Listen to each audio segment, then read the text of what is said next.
ଆଜି ଭୁବନେଶ୍ୱର ସ୍ଥିତ 8/1/2026 ଭଞ୍ଜକଳା ମଣ୍ଡପଠାରେ ଆୟୋଜିତ ହୋଇଥିବା ନାଟ୍ୟଧାରା କାର୍ଯ୍ୟକ୍ରମ ବହୁ ଆଡ଼ମ୍ବର ସହକାରେ ପାଳନ କରାଯାଇଅଛି।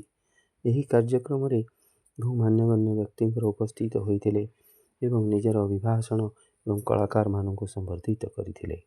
ଏହି କାର୍ଯ୍ୟକ୍ରମରେ ଏକ ନାଟକ ପ୍ରସ୍ତୁତ କରାଯାଇଥିଲା, ଯାହାର ନାମ ମୁଁ ନାଥୁରାମ କହୁଛି। ଏହି କଳାକାରମାନେ ନିଜର ନିପୁଣ ଅଭିନୟ ଦ୍ୱାରା ସାରା ମଣ୍ଡପ ଛାଇ ଯାଇଥିଲେ।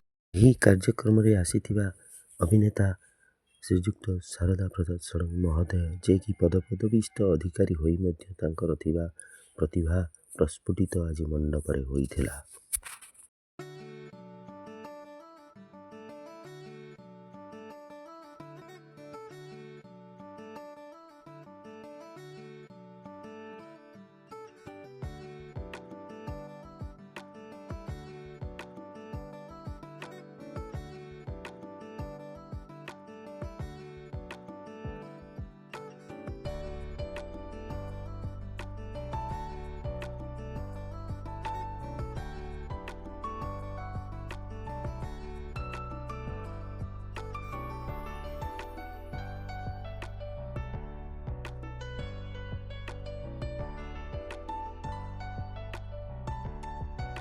ଶାରଦା ପ୍ରସାଦ ଷଡ଼ଙ୍ଗୀ କୃତିକ ସଂଗଠନ ତରଫରୁ ମଞ୍ଚସ୍ଥ ହୋଇଥିବା ଆଜିର ନାଟକ ମୁଁ ନାଥୁରାମ କହୁଛି, ସେଥିରେ ମୁଁ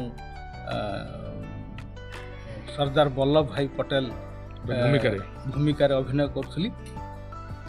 ଏବଂ ଏ ଯେଉଁ ନାଟକଟି, ଏଭଳି ନାଟକ ନାଥୁରାମଙ୍କ ଉପରେ ପର୍ଯ୍ୟବେସିତ ନାଟକ ଆଦୌ ମଞ୍ଚସ୍ଥ କେବେ ହେଇନାହିଁ।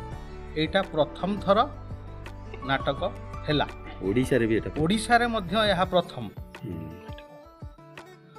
ଆଉ ଏ ନାଟକର ଉଦ୍ଦେଶ୍ୟ ଯେ ନାଥୁରାମ କାହିଁକି ମହାତ୍ମା ଗାନ୍ଧୀକୁ ହତ୍ୟା କଲା, ସେଇ ବିଷୟଟା ମାନେ ଏଥିରେ ଉନ୍ମୋଚନ ହେଇଛି। ଏବଂ ନାଟକ